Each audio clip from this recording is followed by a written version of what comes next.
to be ready for this war. They want you to fight for the wrong reasons. People today, and you know, and I'm still talking about Birdie and what Birdie was taught. Birdie would never eat food that didn't have a seed in it, because that food is distorted. It gives you no strength. If the seed in the watermelon, the seed in the cucumber, the seed in the grapes is not there, there's some monster who has a God complex who think that they can do something better than God, or it's this demon who know damn well that destroying that seed will also destroy you, and have people confused about what is good for them, what's bad for them, because you have people that don't go to the store and demand that you have watermelons with seeds, demand that you have grapes with seeds. Instead, you're taught to spend the extra money to go to a Whole Food or some other place who is claiming to give you good food. Water, okay?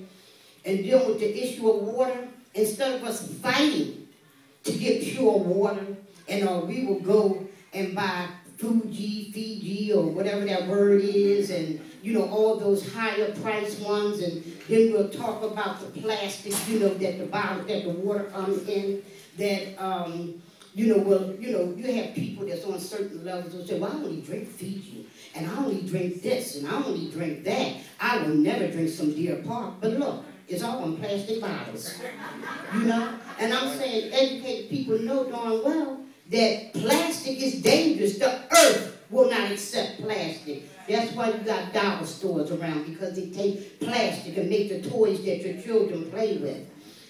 That's just some of the simplicity of movement. My job was to ask, well, my job was to interview. So, to me, this is a moment I'm really thinking about Birdie. I really am. And that humanizes this, because now we're thinking about a life. And so I wanted to ask you if you could just tell us, you know, what was Birdie like? You know, tell us some things about him, because we haven't really seen a whole lot of him. We see some of his personality, but what was he like? Birdie was funny. He was just like any normal, you know, child, and playing, and learning about revolution. And we've been separated from Birdie since 1985. You know, when he dropped the bomb, and his father took Birdie, you know, with him.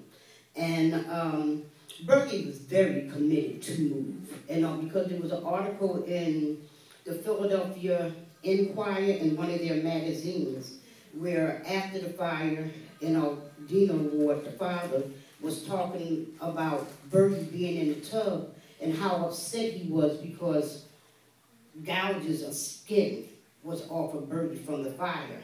And you had to take and scrub those sores and put medication on him. And he was saying how his eyes was tearing each time he had to do that with Birdie. Then he said he dried Birdie off, and Birdie was in the other room, was watching TV. And he said Birdie went and got a sweet potato, a root. And he said it angered him so bad he tried to take it from Birdie. But Birdie fought to keep that sweet potato. Birdie had sense, he knew.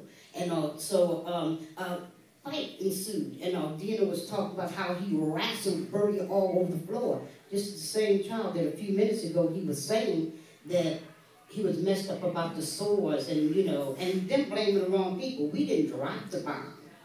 They dropped the bomb. And also, he talks about how then Birdie grabs for this onion, and it really infuriated him. So, he just really wrestling this child down. They leaves that story, and then he says there was another one where, him and Birdie had took Birdie to the movie, and they sitting there watching the Ice Age, right? And he said he looked at Birdie, and Birdie was like really into this movie because it was about before a lot of technology was there. And Birdie was enjoying this movie. He said, I immediately grabbed him by his hand because I knew what he was doing. He was thinking of move. And he snatched him. He said, Birdie howling and screaming. This isn't something I made up. This was in the paper. Okay? Dragged him out the movies and also that he couldn't see it. The next time we heard from Birdie was the Move Commission. And then sometime 1985, you know, we saw him, you know, on that. The next time we heard about Bertie, someone had contacted us. Bertie was in a service in Germany, and he wanted to get in contact with us. We waited for that phone call to come, and it never, ever came.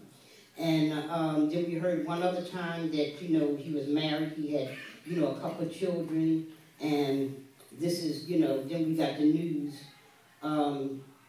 day before yesterday that Bertie was dead. And we come to find out that he was on a cruise on Friday. And they have yet to say how Bertie died. We know that, you know, from the media that he was in a hot tub on a cruise. And they say he drowned, but I'm saying there is no other information. And, you know, we're eagerly awaiting it. And we love Bertie. We love Bertie when he was with us.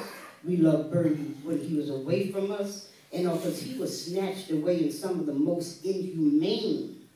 And, you know, his mother was murdered in 1985. They dropped a bomb. They blew the whole front of the house off. There was no confrontation.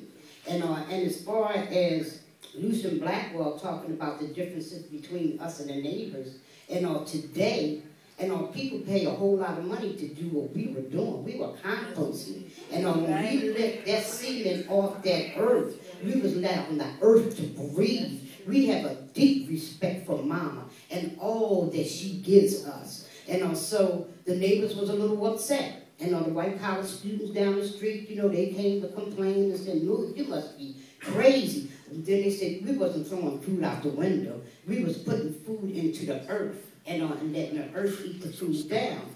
It wasn't popular then. But now it's composting and you'll buy books, but they wanted to kill us. Because number one, we didn't deal with electricity. And like the Amish, like the Amish. Yes, yes, right. And then right down the street from us, Drexel had, you know, where they tore down, because this was also a part of urban removal that was happening there.